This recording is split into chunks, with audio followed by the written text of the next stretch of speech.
Hi guys, what's up? Welcome back again. Today I'm gonna talk to you about abdominal examination, how to examine abdomen. Okay, so let's start. Okay guys, so let's start with the abdominal examination. As I said in the previous video, we'll start with whitish. Wash your hands, introduce yourself, take a permission, explain what you're gonna do, and shaking the patient's hand. And then we are gonna inspection, palpation, percussion, and auscultation in any examination.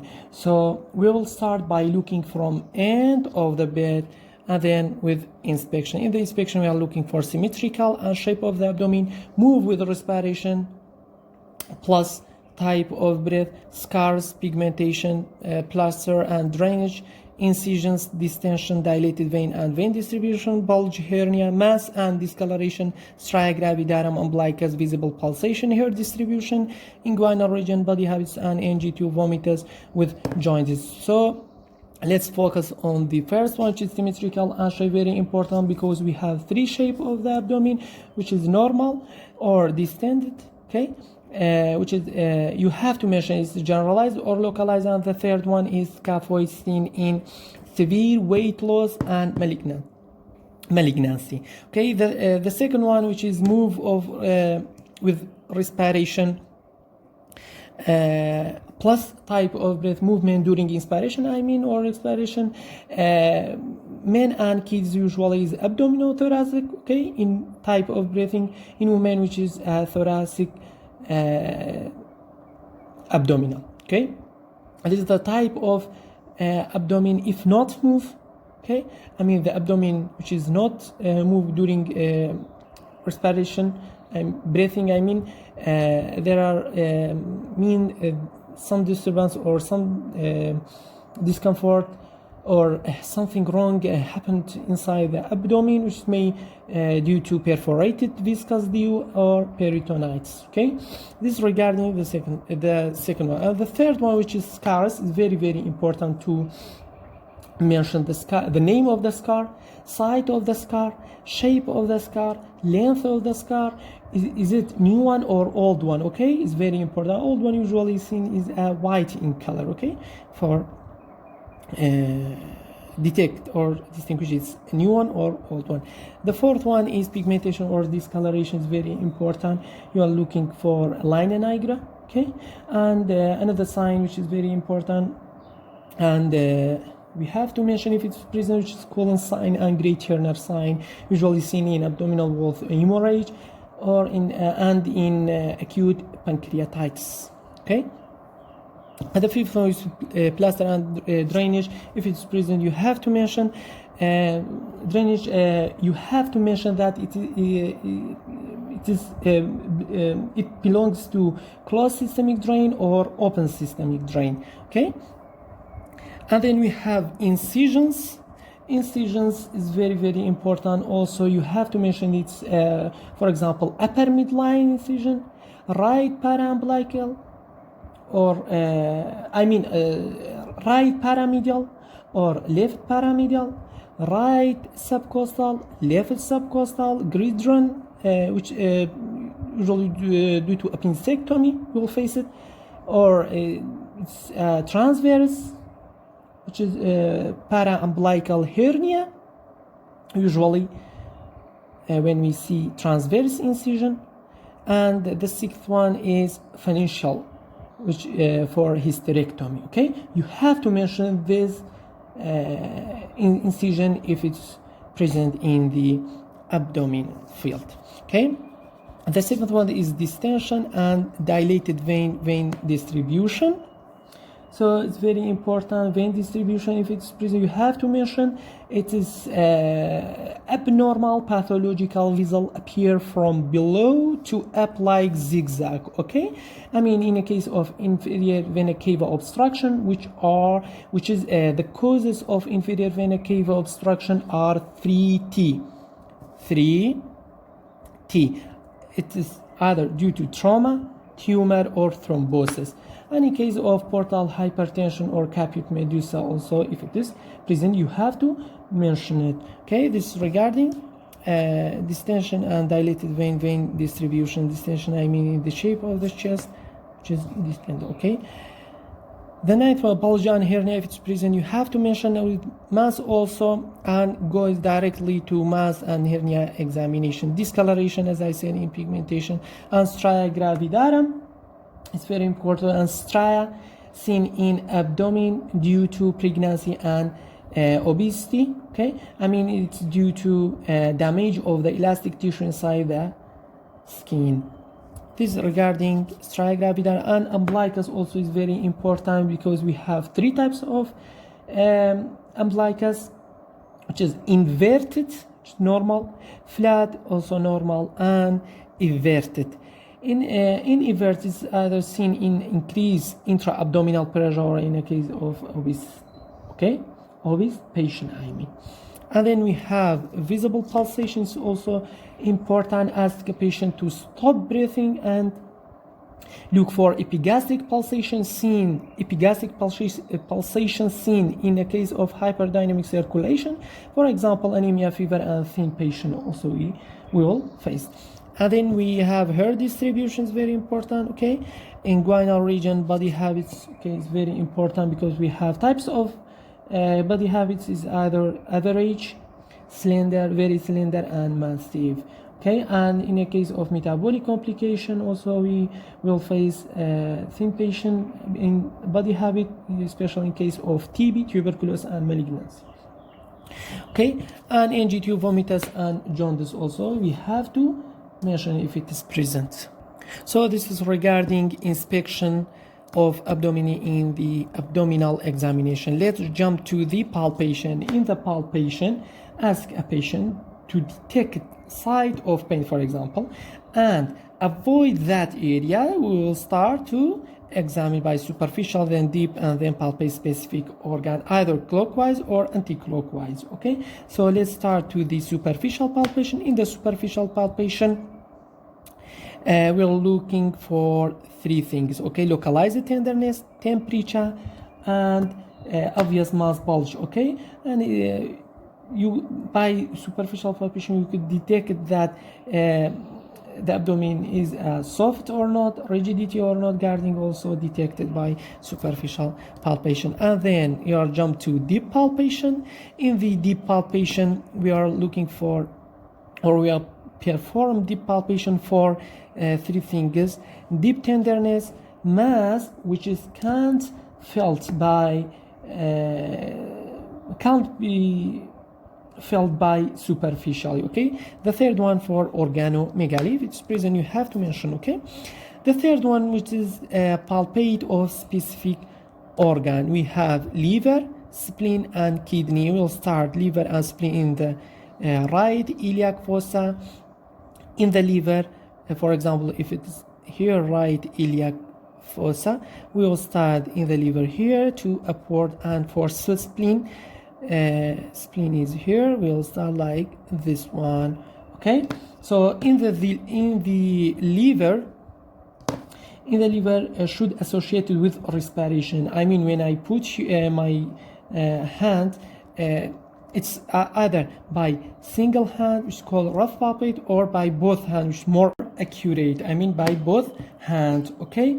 And then should associated with respiration. I mean, ask a patient when I put my hand, ask a patient to inspire, okay. During inspiration I will perform liver palpation, okay. This regarding liver. And for spleen also, for liver and spleen we will start in the right iliac fossa for the liver upward, and for the spleen like this direction to the spleen, okay.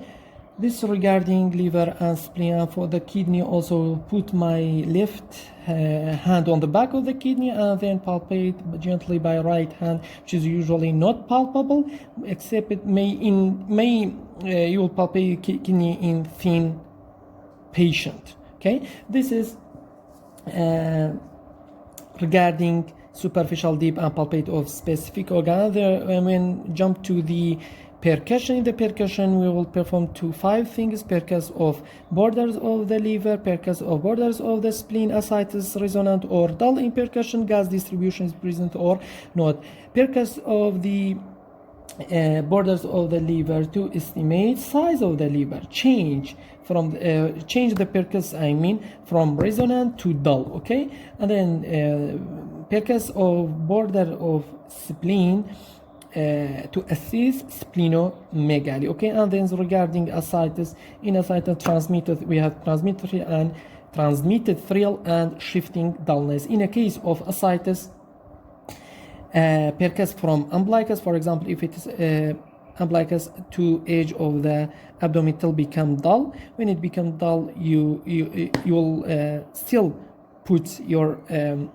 finger on this area and ask a patient to turn his position or her position. Okay, change the position, and then again wait for 10 seconds, and then again to percus toward the umbilicus, called shifting dullness. Okay, and the fourth one for resonant and dull, as I said, gas distribution is present or not. This is regarding percussion, and then we are jumped to auscultation. In the auscultation, we have three things: bowel sound, renal bruit, and aortic bruit.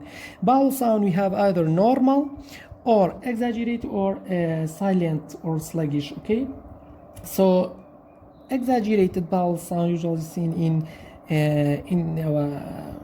intestinal obstruction in beginning and gastric enteritis. Okay, and then we have sluggish or silent, usually seen in pyloric ileus or peritonitis. Okay, so the second one, which is renal bruit, is very, very important due to renal stenosis. The most common cause is traumatic. Okay, trauma for renal stenosis cause renal and lead to renal bruit, and then aortic bruit also you will be perform.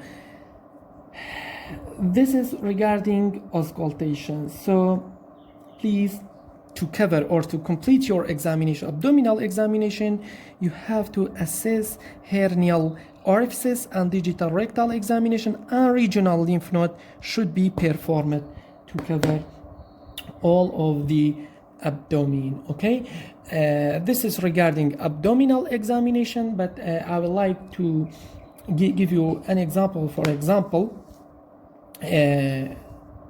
what we found in the examination. For example, okay, look at the end of the bed, two symmetrical and abdominal breathing to exclude perforated dew. Okay, this is recap. To exclude perforated dew, peritonitis, looking again at the side. Okay, at the same time of abdomen. Okay, then we are looking for no umbilical patient. Umbilical is located at the center. Okay, it's very important to mention. And then, for example, right paramedial incision, it's about 20 centimeters. This is example for incision. How to explain or how to mention? This is right paramedial incision. It's about 20 centimeters in length, running above the umbilicus and below it. Okay, so it is extended right paramedial incision. There is no hernial appear, no bulging scar. Also, there is no dilated vein, no obvious mass appear. Symmetrical abdomen move nicely with respiration. Okay, this is how to explain. And then on starting palpation, in superficial palpation, move your hand, and there is no rigidity, guarding, no tender in palpation. When you palpate the abdomen and rest of the your hand on the abdomen, you will detect there is no rigidity, no guarding, no tender. In deep palpation also there is no tender, except there is tenderness, for example, of left iliac fossa on deep palpation. On liver examination and spleen examination, there is no liver and spleen palpable. Kidney palpable. In most cases, as I said, there is no palpable. Only in thin patient can be palpable. Okay, this is how to explain. While in transmitted thrill, okay, there is no transmitted thrill is detected. Shifting dullness, it seems normal. On auscultation, normal, what we call ball sound, okay, no brute also, okay. This is how to explain your examination, okay, when your senior is asked you to explain. Another point I would like to tell you is very important about bulge, okay. On cuff, I will demonstrate two things. On cuff, I will demonstrate two things. The first one, if there is no bulge, I'll demonstrate there is bulge or not, which indicate irreducible hernia. Irreducible hernia. Okay, this is the first one. The second one, if it seems hernia, I'll demonstrate it. I look for expansal cuff impulse. Expansal cuff impulse. Okay, whether with cuffing increase in size, a sign of hernia. Also, say she or he negative negative or positive expansal cuff impulse. Okay, you have to mention. I mean, on cuffing, I will demonstrate two things. There is no bulge or it's present. If there is no bulge, I will demonstrate there is no bulge or not, which indicate irreducible hernia. The second one, if it seems hernia, I will demonstrate it. I look for expansal cuff impulse, okay, whether with cuff increase in size and sign of hernia, okay. And then also we can say he or she is negative or positive expansal cuff impulse, okay. But there is an important point, okay, you have to put it in your mind in the hair distribution. In female, it is important to say there is no abnormal hair distribution, okay. In female, it's important to say there is no abdominal or abnormal hair distribution, okay. This is regarding what we call inspection, and an important point you have to mention, okay. I would like to say another point which is very important about mass. As I said in the inspection, examination of mass, you have to perform with sight, size, shape, color of the skin, consistency, temperature, pulsation, fluctuation, and tenderness, okay. For example, if you have a mass according to the site, okay, I mean there is a mass of umbilical hernia, center of abdomen. There is how to explain the site of the mass, okay. This regarding site. Size, the second one, it's about 3 by 3 centimeter, for example, okay. This regarding side, this the second one. The third one, shape of the mass, regular or irregular, okay, or it's spherical or circular, okay, or elliptical. It's very important, okay. For example, it seems elliptical and regular, okay. This is how to explain shape of the mass. The fourth one is color of the skin, bluish discoloration, for example, okay. The fifth one is consistency, detect content, I mean soft, firm, firm-like contraction of muscle, okay, hard or stony hard, I mean, okay, it's regarding consistency. Temperature, is it hot or not, okay. Pulsation, pulsatile or not, your mass, when you detect in your examination. Another one is fluctuation, fluctuant or not. Put 2 index finger on press and 1 receive if feel it is fluctuant, okay. This is how to perform fluctuation. put 2 index finger on press and 1 receive if feel, I mean it is fluctuant. Finally, tenderness. Is it tender or not? Okay. And please don't forget, examine regional lymph node. Okay. Another point regarding abdominal examination I would like to mention is umbilical hernia. Umbilical hernia, usually it is congenital hernia, occur in adulthood. Okay.